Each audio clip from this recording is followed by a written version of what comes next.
Right, so let's start putting the wheels and grommets on board our car. Now, you don't have to make these parts. They'll be already available for you. Now, if you just open up the data panel, I've got a project for my car. I've got a folder in that project called My First Car 3.0. I'm just going to upload my wheels and grommets into this folder. So hit upload, hit select files. Now, for you guys, if we go, will be in your downloads folder, and you'll need you won't need axles. You will need set of the wheels, the wide and the narrow, and you'll also need the axle grommet. So I'm going to open up those three, hit upload, and they can take a few minutes to upload into your project. So they'll show up in this list here. So they're currently spinny wheels. They're currently being imported in. These are the ones which are provided by REA. So there's absolutely no reason why these shouldn't be 100% accurate.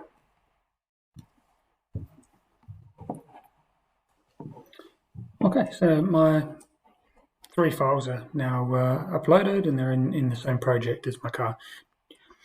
It's best bet to try and keep them in the same project. Just likes it much better. So the first thing I'm going to need to bring is these axle grommets. These grommets will need to come in. So just drag it in, just click on it, drag it across into your model. Now, it will let you move it around before you drop it, and you'll want to do that. You don't want to just go okay and then try to move it afterwards. It's much cleaner if you just get it roughly in the right position first. So I'm going to go for this front right hole first. And you want to roughly get it in the right position. So this one will be going here. But I don't want to put it right inside of where I want to work. I want to give it some room. So I want it to sort of sit about there just so I can work with it a bit easier. Okay. Now, I'd recommend doing one at a time rather than dragging all four grommets in and then placing them. Just do one at a time. So first grommet in, and this is it's a free floating part at this point. And as soon as you go to move it, you'll want to know whether you want to capture or revert the position. So what we're going to do is we're going to lock this into exactly where it's going to go on the car. So to do that, we're going to use a thing called a joint. So the joint tool up here looks like a bit like a hinge. And you click on that one, and the body in the model gets hidden, like sort of hidden out. It's sort of the outline of it. Now, I want this face of the grommet to be touching this face of the car. And I want the center line of this axis of this grommet to be aligned with the center line of this hole. So there's two sort of points that I want to reference when I'm using this joint tool. So I want that face at the center point, and now it grays out, to be touching this face of the car at this center point. If all goes well, it'll pop in, it should look exactly like this. Sometimes it might be that way around, because it's done exactly what you've asked it to do. It's still that face at that center point. It's just flipped. So sometimes it doesn't get it 100% right. You might have to flip it. If it doesn't go right after you've hit the flip button, then you haven't clicked on the right surfaces to align to.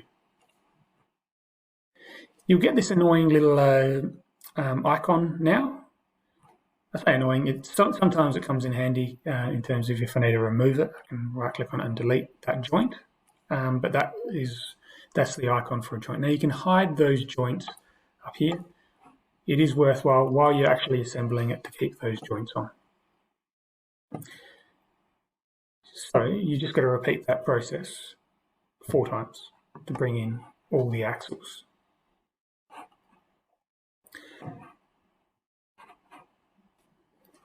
So now I've got all 4 of them in. Now I can start bringing the wheels in.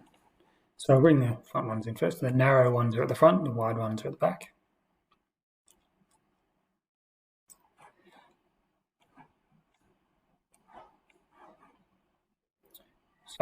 get it roughly in the right position first.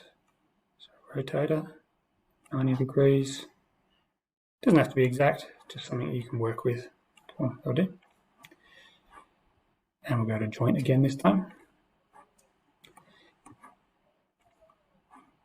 So I'm going to zoom right in on this part of the car. So we want this face of the wheel at the center point.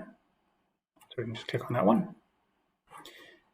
To be aligned to, and you want to zoom right in when you select this one here, because we want to choose this face at the center point. Now there's so many little edges in here and little points that if you don't choose this one first, it will almost definitely go wrong. So this face at that point, and it'll come through and it will fit just like that.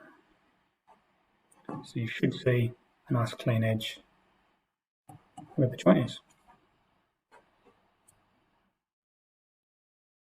So you're just going to repeat that process again with your other front wheel and your other rear wheels.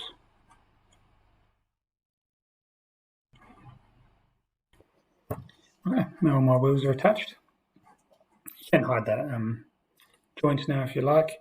One thing I would check before you do that is spin it around, and you shouldn't be able to see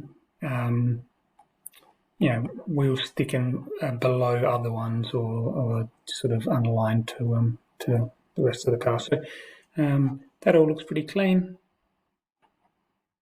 and you're more or less done. You can add elements like your axles. You won't see them, and you can add elements like your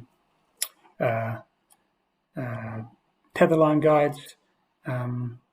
If you're involved in competition spec, then I would certainly be adding those elements into your design. But if not, they're not super critical to your design.